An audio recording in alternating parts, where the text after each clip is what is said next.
ভারতবর্ষের মোগল সাম্রাজ্য কায়েম করেছিলেন যিনি, লোকটির নাম হলো জহিরুদ্দিন মোহাম্মদ বাবর। কি নাম বললাম? মোগল সাম্রাজ্যের প্রতিষ্ঠাতা যারে বলা হয়, এনার বাড়ি ছিল উজবেকিস্তানের ফরগানা। কি নাম বললাম? এনার বাড়ি ছিল উজবেকিস্তান বলে একটি দেশ, ওই দেশের ফরগানা প্রান্তরে ওনার বাড়ি ছিল। ওখান থেকে ভারতবর্ষের রাজ সিংহাসনে বসার জন্য উৎসুক হয়ে তিনি সেনা পাঠিয়ে দিয়েছিলেন ভারতের সৈন্যদের সঙ্গে মোকাবেলা করে ভারতের রাজ সিংহাসন কেড়ে নিয়ে রাজত্ব করার। ইরাকের গজনির বাদশাহ সুলতান মাহমুদ তার জীবনী আলগা করে দিলে দেখবেন, বাদশাহ সুলতান মাহমুদ ইরাকের গজনি প্রদেশের বাদশাহ ছিল। এই ভারতের রাজধানীতে রাজত্ব করার জন্য, ভারত হলো সুজলা সুফলা শস্য শ্যামলা দেশ। এখানে আম হয়, জাম হয়, কাঁঠাল হয়, নাশপাতি হয়, আঙুর হয়, শশা হয়, তরমুজ হয়, পিঁপে হয়, ধান হয়, গম হয়, জব হয়, ভুট্টা হয়, মাইলো হয়। এমন কোন জিনিস নাই ভারতের জমিনে হয় না, শুধু তেল ছাড়া। ঠিক বললাম না ভুল বললাম? শুধু তেল ছাড়া আর সব নেওয়াজ আল্লাহ ভারতের জমিনে দান করেছেন। অধিকাংশ পৃথিবীতে পশ্চিমা দেশ সব ধুলোবালিতে ভরা, আমাদের ভারতের জমিনকে আল্লাহ কার্পেট বানিয়ে দিয়েছেন সবুজ ঘাস দিয়ে। জোরে বলুন সুবহানাল্লাহ। তাই গজনির বাদশা সুলতান মাহমুদ দিল্লির রাজসিংহাসনে বসে রাজত্ব করার শখ করলো, সেনা পাঠিয়ে দিল যুদ্ধ করতে। একবার নয়, দুবার নয়, তিনবার নয়, 17 বার যুদ্ধ করেছিলেন বাদশা সুলতান মাহমুদ। 17 বারই হেরে ফিরে চলে গিয়েছিলেন, দিল্লির রাজ সিংহাসন দখল করতে পারেননি। কিন্তু উজবেকিস্তানের ফরগানা প্রান্ত থেকে যিনি সেনা পাঠিয়েছিলেন, লোকটির নাম হলো জহিরুদ্দিন মোহাম্মদ বাবর। বইটির নাম হলো দ্য ওল্ড ইন্ডিয়ান হিস্ট্রি, লেখকের নাম ডক্টর পি হিউট। মনে থাকলে বইটির নাম হলো দ্য ওল্ড ইন্ডিয়ান হিস্ট্রি, ভারতবর্ষের পুরানো ইতিহাস। লেখকের নাম ডক্টর পি হিউট। এই ভারতবর্ষের পুরানো ইতিহাস লিপিবদ্ধ করেছেন বইয়ের পৃষ্ঠায়। আলগা করলে তথ্য পেয়ে যাবেন ইনশাল্লাহ। আমি সেই তথ্যটা আপনাদের কাছে পরিবেশন করতে চাইছি। 12,000-এর মতো সৈন্য দিয়ে পাঠিয়ে দিয়েছিল দিল্লির রাজমসনদ দখল করতে, কিন্তু আরো বেশি বেশি সৈন্য নিয়ে যারা এসেছে দিল্লির রাজমসনদ দখল করতে, সব সেনারা পরাজয় বরণ করে জীবন দিয়ে ফিরে চলে গেছে। অনেকে আবার সশরীরে ফিরে চলে গেছে, দখল করতে পারেনি। কিন্তু জহিরুদ্দিন মোহাম্মদ বাবর যারে সেনাপতির দায়িত্ব দিয়ে পাঠিয়েছিলেন, লোকটির নাম ছিল মীর মোহাম্মদ বাকি। কি নাম বললাম? তার নাম হলো মীর মোহাম্মদ বাকি। এই লোকটা শুধু 5 ওয়াক্ত নামাজি ছিল না, ডক্টর পিহুট বলছেন রাতের ঘুমকে হারাম করে গভীর রাত্রে তিনি তাহাজ্জুদের নামাজ আদায় করতেন। যারা তাহাজ্জুদ গুজারি হয়, খোদার কসম তারা আল্লাহর আপন হয়ে যায়। আল্লাহ নবীও বলেছেন কিয়ামুল লাইল, আল্লাহকে যদি আপন বানাতে চাও, রাতের ঘুম হারাম করে বিবি বাচ্চার মায়া ছেড়ে যায় নামাজে দাঁড়িয়ে যাও। কারণ রাতের গভীরের নামাজটা আল্লাহর দরবারে বড় প্রিয়, পছন্দনীয়। জোরে বলুন একটু সুবহানাল্লাহ। আর এই নামাজ আদায় করে আল্লাহর কাছে দুখানা হাত তুলে যে বান্দা রাত্র 3য় প্রহরের সময় 3 ভাগ পেরিয়ে গেছে, 1 ভাগ বাকি, ফজরের আজান ধ্বনি হব ভাব, এইরকম সময়ে যে বান্দা হাত তুলে আল্লাহর কাছে কিছু চায়, আল্লাহ তারে না দিয়ে পারে না। জোরে বলুন একটু সুবহানাল্লাহ। তবে আল্লাহ কোরআনে একটা শর্ত জুড়ে দিয়েছেন। কি জুড়েছেন? আল্লাহ কোরআনে একটা শর্ত জুড়ে দিয়েছেন। অসুবিধা হচ্ছে না তো আপনাদের? একটা শর্ত জুড়ে দিয়েছেন। শর্তটা হলো এই, আমার কাছ থেকে যদি কিছু পেতে চাও, যদি কিছু নিতে চাও, আমার এই শর্তটা বাস্তব জীবনে রূপদান করিও। সেটি হলো বিসমিল্লাহির রহমানির রহিম, ফালিয়াদহাকু কালিলাও ওয়ালিয়াবকু কাসীরা। চিল্লায়ে বলুন একটু আল্লাহু আকবার। আর একটু জোরে বলুন আল্লাহু আকবার। আল্লাহ কোরআনে তত্ত্বকট করে বলছেন, আমারে রাজি করে মুখে যদি হাসি ফোটাতে চাও, জীবনের সব সমস্যার সমাধান যদি পেতে চাও, 2টো কাজ একটু কম বেশি করে করে নাও। একটা কাজ একটু কম কম করবে, একটা কাজ একটু বেশি বেশি করবে। কোরআনই আল্লাহ তত্ত্বকট করেছেন। কোরআনের কথা সত্য না মিথ্যা? সত্য। আল্লাহ বলেন ফালিয়াদহাকু কালিলা, বান্দা বান্দিরা, পৃথিবীতে হাসি তামাশা একটু কম কম করে করো। অলিয়াবকু কাসীরা, আর চোখের পানি আমার কাছে একটু বেশি বেশি করে ফেলো। এখন আমাদের হাসি বেশি না কান্না বেশি? কথা বলে হাসি বেশি। আর হাসি বেশি হওয়ার মূল একটি কারণ হলো পকেটে আছে এই বড় বড় যন্ত্র মেশিন। কি নাম বলুন? কি নাম? আল্লাহু আকবার। সব কি এতেকাবের নিয়ত করে আছে নাকি? এখন প্রতিটি পকেটে হাত দিলেও মাল পাওয়া যাবে না যাবে? মুরারিশা চৌমাথার বাজার করতে যাচ্ছেন, মোবাইল মেশিন কিন্তু ছাড়েননি, কিন্তু বাজারে যেয়ে মাল কিনে পকেটে হাত দিয়েছেন, পয়সা তো আনা হয়নি। এরকম ভুল হয় না? হয় না? টাকা আনা হয়নি তো মাল কিনছি, দাম দিতে হবে, পকেটে হাত দিয়ে দেখে পয়সা নেই। পয়সা নিতে ভুল হয়, কিন্তু মোবাইল মেশিন নিতে ভুল হয় না। আর এই মোবাইল মেশিন যাদের কাছে থাকে, লোকজন লাগে না হাসির জন্য। মিন্টু পিন্টু আর মোমেনা ঝর্ণা, আমেনা রমিসা, এদের সঙ্গে অ্যাকশন যদি একবার ফোনের মাধ্যম দিয়ে হয়ে যায়, মুখে হাসি দেখা যাবে না, কান্না দেখা যাবে। লাল ঠোঁটের ভিতর দিয়ে 8খানের জায়গায় অন্তত 14খানা দাঁত দেখতে পাওয়া যাবে। মানে ফোনে কথা বলছে, কোথায় আছে মনের মানুষ তার কোনো ঠিক ঠিকানা নাই, কিন্তু অ্যাকশন চলতেছে আর শুধু হাসি আর হাসি, হাসি আর হাসি।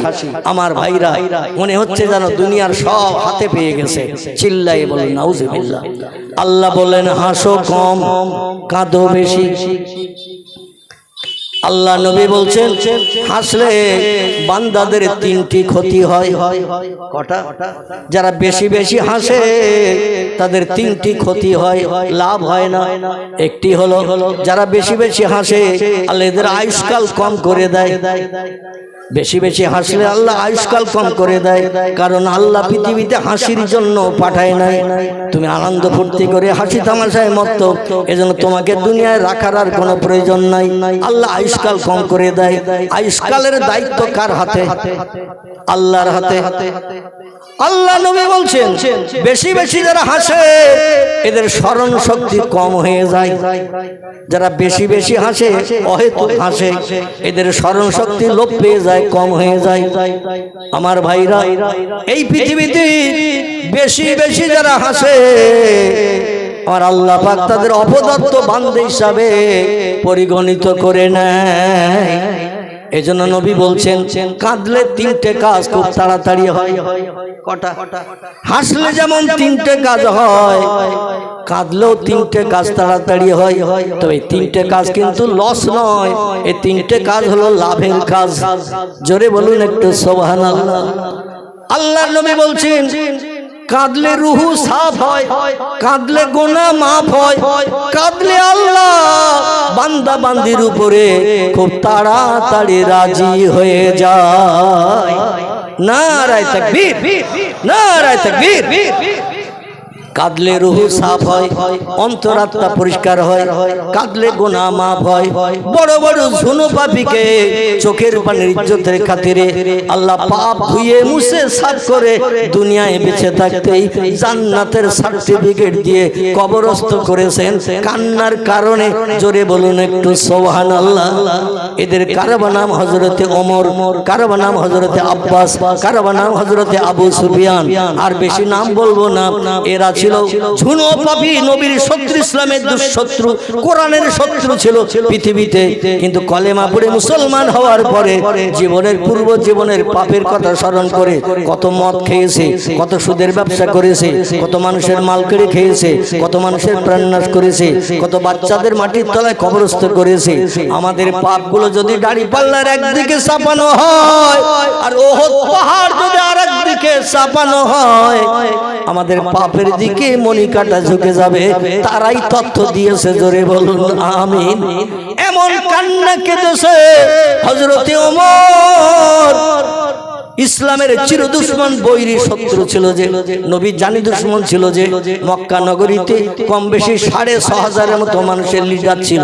2জন নেতা, একজনের নাম আবু জেহেল বিন হিশাম আর একজনের নাম ওমর বিন খাত্তাব। এই ওমর বিন খাত্তাবের কথা বলছি। এ বলছে ও দুনিয়ার মানুষ তোমরা শোনো, নবীর হাতে হাত দিয়ে 34 বছর বয়সে, কত বছর? 34 বছর বয়সে কালেমা পড়ে যখন মুসলমান হলাম, পূর্ব জীবনের পাপের কথা চিন্তা করে আল্লাহ সিজদায় যখন পতিত হতাম, চোখের পানিতে বুক ভাসাতাম। আল্লাহ আমার চোখের পানি এমন পছন্দ করে নিয়েছে, দুনিয়ায় বেঁচে থাকতেই আমার জান্নাতের সার্টিফিকেট দিয়েছে।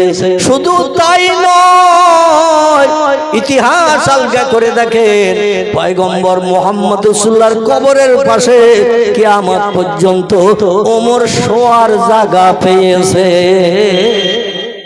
আমি আপনি যদি বলি এ সৌদি আরবের মানুষ, এ মদিনা দেশের মানুষ, আমার মরণের পর ঈসা নবীর কবরের একটা জায়গা নবীর পায়ের দিকে খালি আছে, আমার মরণ যদি হয়ে যায় মদিনা শরীফে হজ করতে উমরা করতে এসেছি, আমার কবরটা ওখানে দিও, সৌদিরা মেনে নেবে তো নাকি?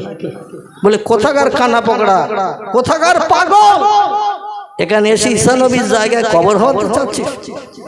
শেষ পর্যন্ত তোর জায়গা যদি জান্নাতুল বাকিতে না হয় তো দূরে পাহাড়ের কিনারে রেখে দাও, ঠিক না ভুল? জান্নাতুল বাকিতেও তোর কবরের জায়গা হবে না।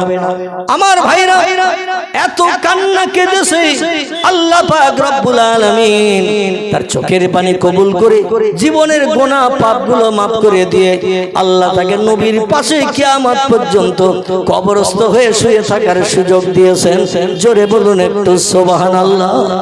এই জন্য কাঁদলে রুহু সাফ হয়, অন্তরাত্মা পরিষ্কার হয়, কাঁদলে গুনাহ মাফ হয়। বড় বড় জনপাবেকে চোখের পানির ইজ্জতের খাতিরে আল্লাহ বেগুনাহ মাসুম বানিয়ে দিয়েছেন। কাঁদলে আল্লাহ বান্দা বান্দির উপরে খুব তাড়াতাড়ি রাজি হয়ে যায়। জহিরুদ্দিন মোহাম্মদ বাবর মীর মোহাম্মদ বাকিকে দিয়ে যুদ্ধ করতে পাঠালেন 12,000-এর মতো সেনা দিয়ে। যিনি সেনাপতি তিনি শুধু 5 ওয়াক্ত নামাজ পড়তেন না, তাহাজ্জুদের নামাজ পড়তেন। আর তাহাজ্জুদ গোজারিরা আল্লাহর কাছে হাত তুলে দোয়া করলে আল্লাহ কবুল করবে না, করবে না। সৈন্য সংখ্যা কম হওয়া সত্ত্বেও এই 12,000-এর মতো সৈন্য নিয়ে যুদ্ধ করে দিল্লির মসনদ থেকে ভারতের রাজসিংহাসন কেড়ে নিয়ে জহিরুদ্দিন মোহাম্মদ বাবরকে খবর দেয়া হলো, উজবেকিস্তানের ফরগানা প্রান্ত থেকে ভারতবর্ষে চলে এসো, রাজসিংহাসন তোমার জন্য ভারত সরকার খালি করে দিয়েছে। সংক্ষেপ কথা, জহিরুদ্দিন মোহাম্মদ বাবর দিল্লির রাজসিংহাসনে বসে তাম ভারতবর্ষের রাজত্ব পরিচালনা করছেন। এখন যে ভারতবর্ষ, এখান থেকে 550 বছর আগে এই ভারতবর্ষ ছিল না। শ্রীলঙ্কা ভারতের ভিতরে ছিল, বর্মা রেঙ্গুন ভারতবর্ষের ভিতরে ছিল, বাংলাদেশ ভারতের ভিতরে ছিল, পাকিস্তান ভারতের ভিতরে ছিল, আফগানিস্তান ভারতের ভিতরে ছিল। ভারত ছিল একটা বিশাল ভূখণ্ড। নেপাল, ভুটান এও ভারতের ভিতরে ছিল, বিশাল এরিয়ার রাজত্ব জহিরুদ্দিন মোহাম্মদ বাবরের হাতে আসলো।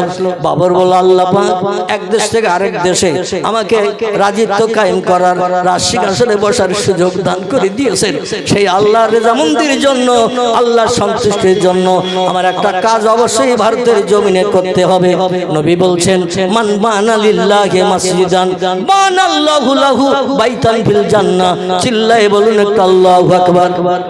আল্লাহ নবী বলছেন, পৃথিবীর কোন ব্যক্তি আল্লাহর জামন্দির জন্য, খুশির জন্য একটা মসজিদ যদি বানিয়ে দিয়ে দেয়, টাকা পয়সা হালাল টাকা খরচ করে, ঘুষের টাকা নয়, সুদের টাকা নয়, মদ খাওয়ার টাকা নয়, ব্যভিচারী করার টাকা নয়, হালাল টাকা দিয়ে যদি মসজিদ বানিয়ে দেয়, বানাল্লাহু লাহু বাইতান ফিল জান্নাহ, আল্লাহ পাক খুশি সন্তুষ্ট হয়ে ওই ব্যক্তির জন্য আগাম জান্নাতের ভিতরে স্পেশাল সৌন্দর্যমণ্ডিত একটা ঘর আল্লাহ তার জন্য বরাদ্দ করে রেখে দেবে। আল্লাহ নবী বলছেন, মসজিদ তৈরিকারীরা যে জান্নাতের ভিতরে যাবে, ওই জান্নাতে অন্য কোন দলের মানুষ ঢুকতে পারবে না। তাই জহিরুদ্দিন মোহাম্মদ বাবর চিন্তা করলেন, আল্লাহর রেজামন্দির জন্য, আল্লাহর ইবাদতের জন্য আমার একটা মসজিদ বানানোর দরকার। দিল্লি থেকে অনতি দূরে সূর্য নদীর কিনারায় নিজ হাতে করে একটা মসজিদ বানিয়ে দিয়েছিলেন মীর মোহাম্মদ বাকির হাত বরাবর। জোরে বলুন একটু সুবহানাল্লাহ। ইতিহাস এই সাক্ষ্য দেয়। বইটির নাম হলো দ্য ওল্ড ইন্ডিয়ান হিস্ট্রি, লেখকের নাম ডক্টর পি হোপ। তিনি তত্ত্ব দিয়েছেন এখান থেকে 550 বছর আগের ঘটনা। মসজিদ বানালেন তিনি, যে মসজিদটির নাম বাবর নিজের নামে নামকরণ করে করলেন বাবরি মসজিদ। কি নাম? বাবরি মসজিদ নিজের নামে নামকরণ করেছেন। আল্লাহর পয়গম্বর মক্কা থেকে হিজরত করে মদিনায় যখন গেলেন, মদিনায় যে নবীজি নিজ হাতে করে একটা মসজিদ বানিয়েছিলেন। এই মসজিদটির নাম কি? আলহামদুলিল্লাহ, আমার ভাই সঠিক তথ্য দিয়েছেন। এই মসজিদটির নাম হলো মসজিদে নববী। নবী বানিয়েছেন, তাই নবীর নাম করে মসজিদের নাম হয়েছে নববী। জোরে বলুন সুবহানাল্লাহ। ওই রকম জহিরুদ্দিন মোহাম্মদ বাবর নিজ হাতে করে বানিয়েছিলেন বলে ওনার নিজের নাম দিয়ে মসজিদের নামকরণ করলেন বাবরি মসজিদ। কিন্তু একদল হিংসুকেরা, এমন করে উৎপট ব্যক্তিরা, হিংসুক ব্যক্তিরা, নির্যাতিত ব্যক্তিরা 1992 সালে ওই মসজিদটা শাবল গাইতে মেরে ভেঙে চুরমার করে দিয়ে জায়গা খালি করে সেখানে এখন রাম মন্দির বানানো হয়েছে না হয় নাই? ইতিহাস থেকে মসজিদ মুছে গেছে, কিন্তু আল্লাহর দরবারে মসজিদ আছে না নাই? এই বাবরি মসজিদ কিয়ামত পর্যন্ত থাকবে। আর এই মসজিদে যারা পূর্বে ইবাদত করেছে, মসজিদের যাত্রী সেজে পুলসিরাত পেরিয়ে জান্নাতের দরজায় তারা পৌঁছানোর সুযোগ পাবে। চিল্লায়ে বলুন একটু সুবহানাল্লাহ, নারায়ে তাকবীর। আমরা সংখ্যালঘু সংখ্যায় নগণ্য, যারা সংখ্যাগুরু জনসংখ্যায় বেশি, তারা মুসলমানদের উপর অত্যাচারের স্ট্রিম চালাচ্ছে। মুসলমান সহৃদয় ব্যক্তিরা কিছু জায়গা জমি মুসলমানদের কল্যাণের জন্য দান করেছেন, যাকে ওয়াকফ এস্টেট বলা হয়। কি বলা হয়? ওয়াকফ এস্টেট বলা হয়। এটা দান করেছে বড় বড় সহৃদয় মুসলিম আমার বাবাজিরা, ভাইয়েরা, তারা দান করেছেন, জায়গা জমি দিয়েছেন। বিবি ছিল কিন্তু বাচ্চা নাই, সন্তান নাই, ভবিষ্যতে কে ভোগ দখল করবে, তাই ওয়াকফ নামে লিখে দিয়ে দিয়েছে। মুসলমানেরা কিয়ামত পর্যন্ত আমার জায়গা জমি টাকা আমি ব্যাংক ব্যালেন্স করে গেলাম, মুসলমানদের বিপদে সাহায্য হবে, বিপদ উপকার করবে, রোগ শোকে তারা ব্যবহার করতে পারবে। এই জন্য ওয়াকফ এস্টেট করা হয়েছে। কিন্তু দিল্লির পার্লামেন্টে বসা দুইজন নেতা মুসলমানদের চক্ষু বেড়ে দেখতে পারে না। আর যত ধর্মাবলম্বীদের জায়গা জমি ওয়াকফ করা আছে তাদের নামে কোনো কথা নাই। মুসলমানদের জমি কেড়ে নিয়ে ওদের হস্তগত করতে হবে, এই নিয়ে তারা বিল পাস করার জন্য সচেষ্ট চালাচ্ছে। আল্লাহ যেন মুসলমানদের হেফাজত করেন, সকলে বলুন আমিন, জোরে বলুন আমিন। আল্লাহ যেন মুসলমানদের রহমত করেন, মুসলমানদের যেন এই কেসে জয়ী করিয়ে দেন। মুসলমানদের সম্পদ মুসলমানদের জন্য ব্যবহার হবে, মুসলমানদের সম্পদ মুসলমানদের বিপদে মুসিবতে সাহায্য করা হবে। এটা যেন কিয়ামত পর্যন্ত চালু থাকে। জোরে বলুন একটু সুবহানাল্লাহ। বাবরি মসজিদ বানানো হলো। জহিরুদ্দিন মোহাম্মদ বাবর দিল্লি থেকে মাঝে মাঝে ওই বাবরি মসজিদে নামাজ আদায় করতে যেতেন। কারণ আমি বানিয়েছি মসজিদ, আর আমি যদি না যাই তাহলে মসজিদের তো মর্যাদা রক্ষা হবে না, ঠিক কিনা? এই জন্য মাঝে মাঝে তিনি মসজিদে নামাজ পড়তে যেতেন। কিন্তু এক দুর্ঘটনা ঘটে গেল। আর তাকদীরু লা ইয়ারুদ্দু, আল্লাহ নবী বলেন তকদিরের পরিবর্তন নাই, একটা মাত্র ক্ষেত্রে তকদির পাল্টায়, ইল্লা বিদুআ। বান্দা যখন চোখের পানি ফেলে আল্লাহর কাছে হাত তুলে কেঁদে বলে আল্লাহ এই সমস্যার সমাধান করো, তকদির পরিবর্তন করো, আল্লাহ মুখে হাসি ফুটায় না, ফুটায় না। তার বাস্তব নজিরের তত্ত্বটা দিয়ে আমার বক্তব্য ইতি টানবে ইনশাআল্লাহ। আমার ভাইরা, জহিরুদ্দিন মোহাম্মদ বাবরের একটি মাত্র ছেলে ছিল, তার নাম ছিল হুমায়ুন। কি নাম বললাম? হুমায়ুন। হুমায়ুন এমন করে বাদশাহ বাবরের ছেলের নাম ছিল হুমায়ুন। এই হুমায়ুনের বয়স তখন 18 বছর। কত? 18 বছর। 18 বছর হঠাৎ কঠিন রোগে আক্রান্ত হয়েছে, ছোঁয়াচে রোগ, যে রোগে ওষুধপত্র থেকে না, ডাক্তার কবিরা ট্রিটমেন্ট করে কোনো উপকার করতে পারে না। যত দিন যায় 18 বছরের যুবক ছেলে বিছানা সজ্জায় শায়িত হয়ে যায়। এরকম ঘটনা আমাদের দেশেও ঘটে না? ঘটে না? যুবক ছেলে এমন কঠিন রোগ হয়েছে, ওষুধ থেকে না, ডাক্তারেরা রোগ ধরতে পারে না, ঘটে না? ঘটে। আমার ভাইরা, যত দিন যায় খাওয়া দাওয়া ছেড়ে দিয়েছে, রোগ সজ্জায় শায়িত, উঠে বসতে পারে না, টয়লেটে বাথরুমে যেতে পারে না। দেখতে দেখতে এমন জরা জীর্ণ হয়ে গেছে, মরণ ছাড়া আর উপায় নাই।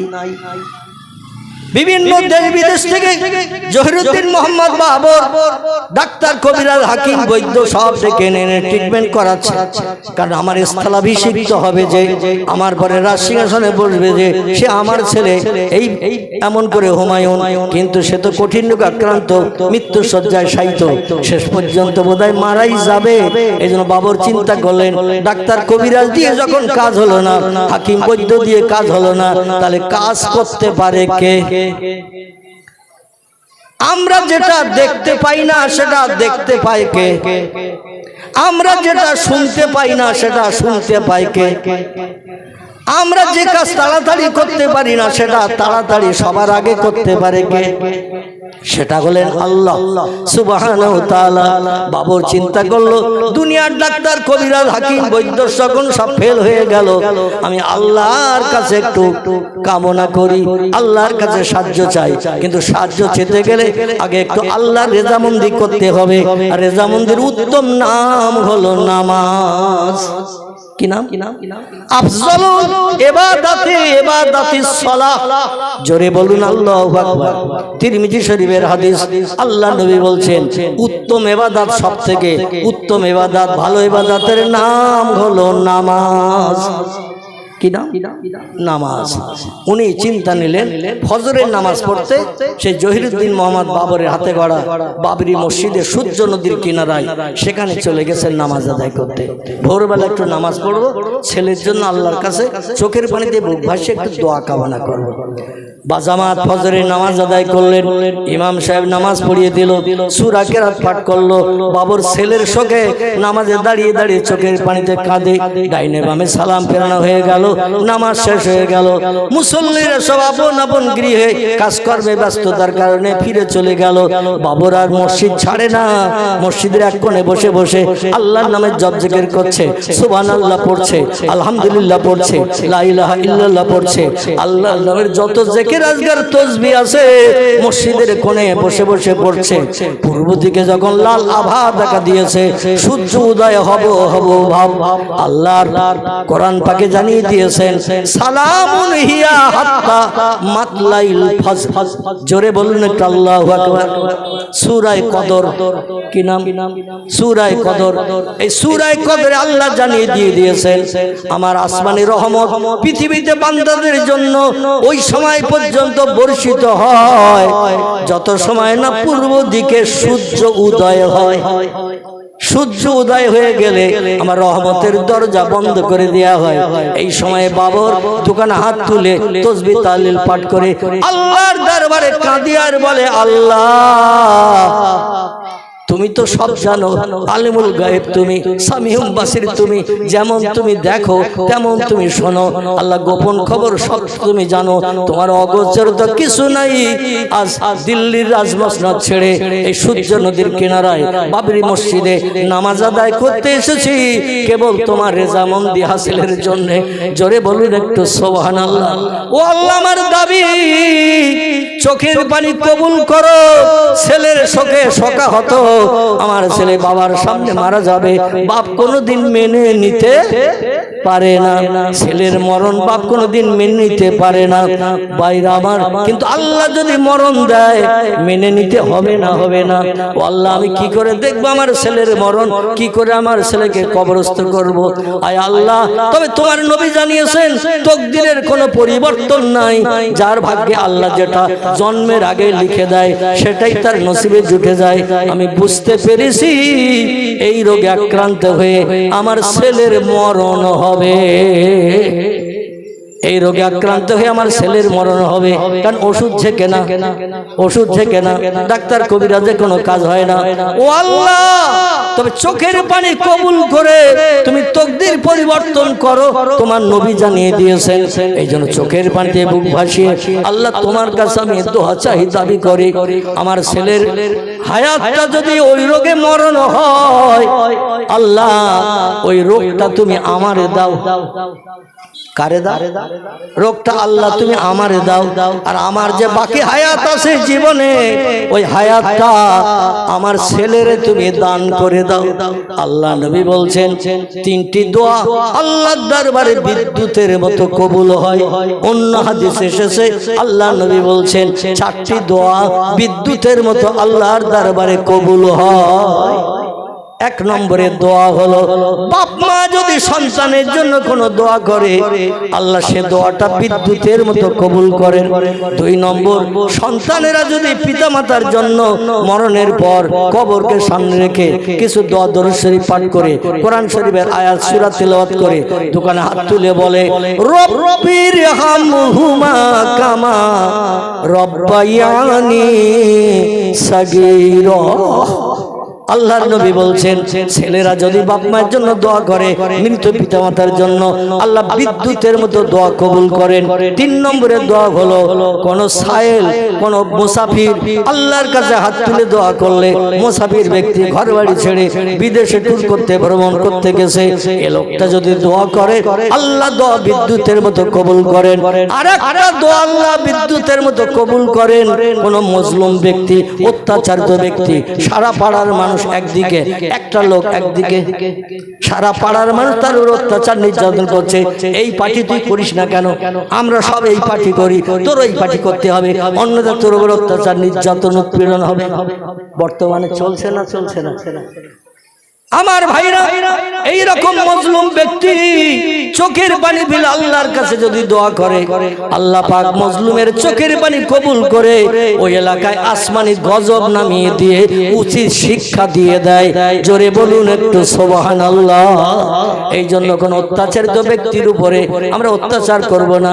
আমার ভাইরা, মজলুম ব্যক্তির উপরে কোনো অত্যাচার করব না, বরং তাকে সাহায্য করার চেষ্টা করব। সকলে বলুন আমিন।